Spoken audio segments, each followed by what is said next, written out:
আকরাম, হাম এবং উপসর্গ নিয়ে হাসপাতালে নতুন করে কতজন রোগী ভর্তি হয়েছে এবং সে সাথে অনেকে তো সুস্থ হয়ে বাড়িও ফিরেছে, সব মিলিয়ে হাসপাতালের ব্যবস্থাপনা আপনার কেমন চোখে পড়ল?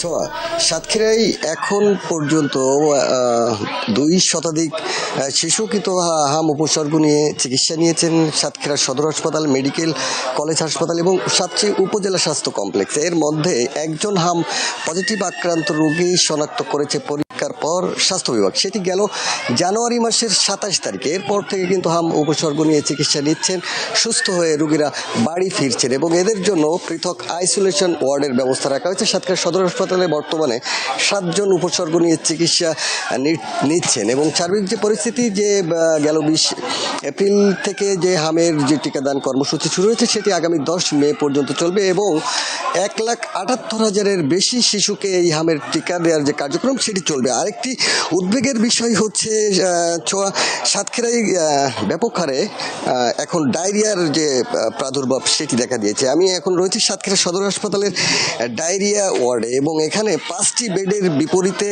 28 জন ডায়রিয়া আক্রান্ত রোগী কিন্তু ভর্তি রয়েছে এবং এদের অধিকাংশই কিন্তু শিশু। এবং এখানকার চিকিৎসক বা স্বজনদের সঙ্গে আমরা কথা বলে যেটি জেনেছি, তারা বলছেন যে হঠাৎ গরম পড়ার কারণে এই মূলত যে ডায়রিয়ার প্রাদুর্ভাব সেটি ছড়িয়ে পড়েছে।